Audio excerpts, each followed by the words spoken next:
Dan gimana hukum orang laki atau ayah yang menelantarkan anak kandung karena dia takut sama istri mudanya. La ilaha illallah. Padahal anaknya itu janda. Aneh. Burung milih berumbuk kayu tuan guru sama nih. Parah.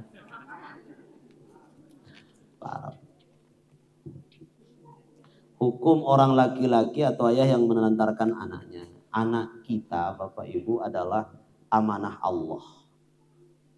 Anak kita itu amanah Allah. Tidak masalah bapaknya nikah lagi. Tapi jangan sampai kewajibannya kepada anaknya menjadi terabaikan, terlantarkan. Kalau dia menelantarkan anaknya gara-gara takut sama istrinya, maka nanti di hari kiamat anaknya yang dia telantarkan itu akan gampung dia. Nia antu ama.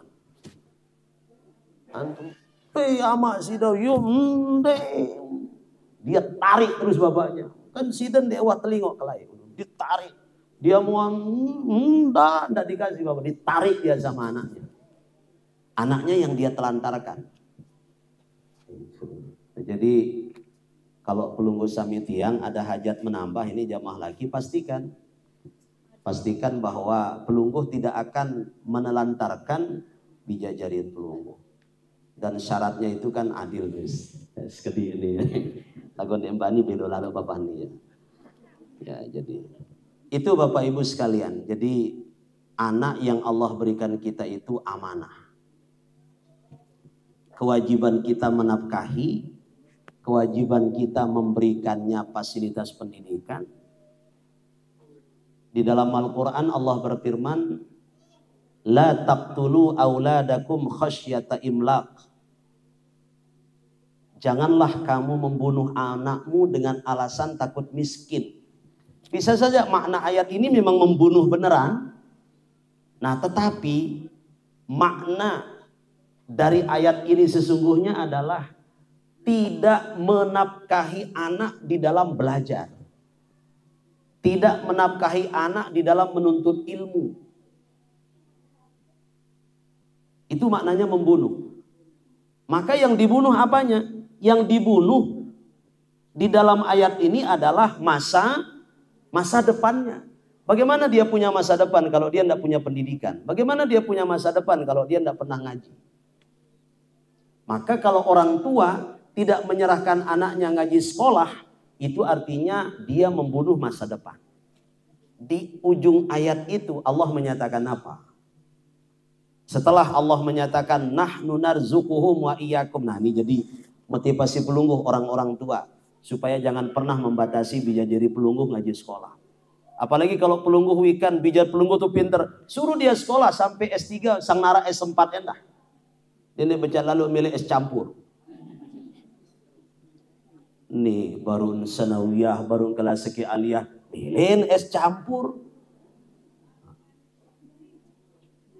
Es krim ini. Suruh dia sekolah, Allah sudah menyatakan nahnu narzuquhum, kata Allah. Kami yang akan membiayai mereka. Wa iyyakum, dan kalian yang memperhatikan anak kalian yang sedang menuntut ilmu, aku jamin rezekinya, kata Allah. Dan di penghujung ayat itu Allah menyatakan inna qatlahum kana khita'an kabira. Dan sesungguhnya orang tua yang menelantarkan anaknya, tidak membiayai anaknya ngaji sekolah sehingga dia betul-betul terlantar, sungguh mereka orang tua itu kana khita'an kabira, melakukan dosa besar,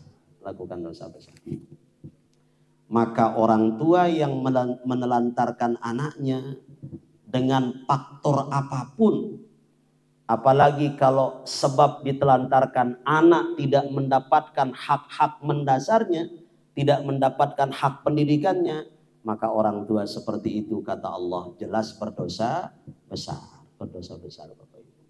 Nauzubillahi min dzalik. Maka mudah-mudahan kalau tiang pelungguh sebagai orang tua, maka mudah-mudahan tiang pelungguh bisa menjadi orang tua yang amanah, yang bisa menjadikan bijajari pelungguh menjadi hamba-hamba Allah yang berilmu dan selalu taat kepada Allah, dan juga mudah-mudahan anak-anak kita taat bakti kepada kita orang tuanya.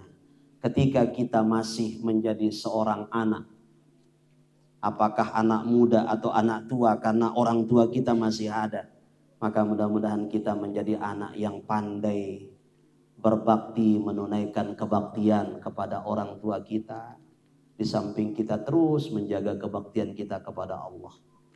Dan mudah-mudahan Allah menjadikan kita menjadi anak yang taat bakti kepada Allah dan juga pandai berbakti kepada orang tua dan guru-guru kita.